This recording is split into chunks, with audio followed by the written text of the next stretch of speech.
So you've already made the decision you want to sell your home, and maybe you've even gone as far as getting in touch with an agent, signing that listing agreement, developing a plan and a strategy for your timeline and your price parameters and the demographic that your property would be appealing to, what types of loan programs would work for this property, and therefore, what types of buyers are available for this property.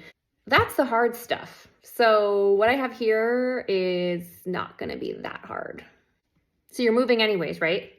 Time to declutter. You might as well do it now. If you haven't done it already, let me back up. If you think you might ever sell your house someday, ever, declutter.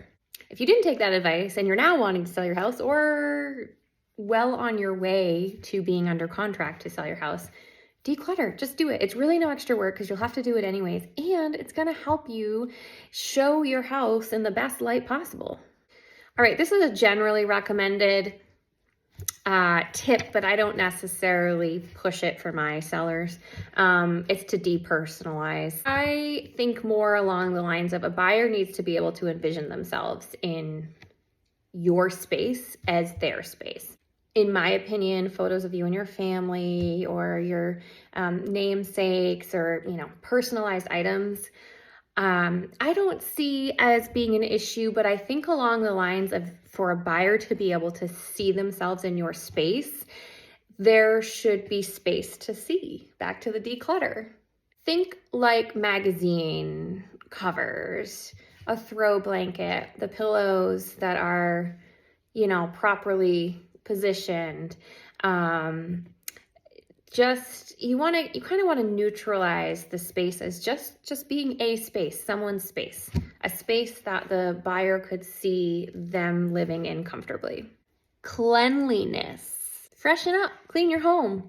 If you don't want to normally, I don't care how you live your life, but if you're thinking about selling your house, do it. Clean it.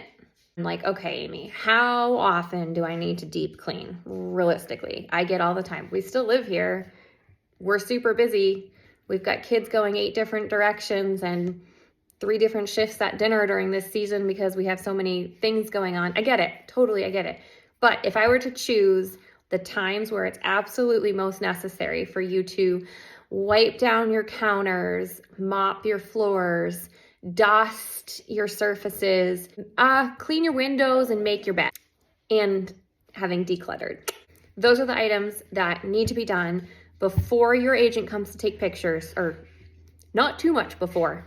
When your agent comes to take pictures, that should be done. And before any showing. Bonus points if you, depending on the time of year, open windows before a showing, or light a candle, get some fresh flowers, make your home feel inviting and fresh and clean. What's the first thing buyers see when they pull into your driveway? The exterior. Curb appeal is everything. Have your lawn mowed. If you have loose or, chipped pavers, can you level those out? Put flower boxes around your mailbox or by your front steps. Could you change out that old welcome mat that's 3 years old and dingy and you can't even tell what colors it's supposed to be anymore? Or is that just me?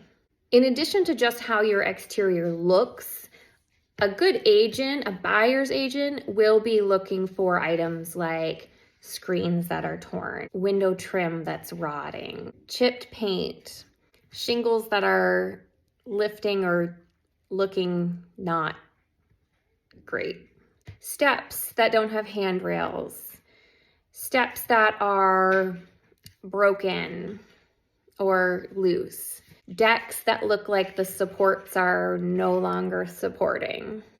You get the idea. So you want it to look good, but you also have to know an agent has a trained eye and they're going to be looking out for their buyer and they're going to be picking up on that stuff too. So just cut to the chase and get it done with before you list the property. Repairs. Do you have basics? I mean, if you're selling an estate that you're borderline wondering should be just torn down, Does a leaky faucet matter? No. I'm talking about like your residence and you're trying to get top dollar, and you deserve to get top dollar because you've meticulously maintained it throughout the years. Absolutely. I'm talking about those situations. Leaky faucets, light bulbs that are out, light bulbs that are just exposed with no light cover on it, outlets that are not in properly or don't have the covers on them at all, missing light switch covers, holes in the walls, doors that don't latch properly, a furnace that you know needs to be serviced and you just keep putting it off. Service it. Lighting.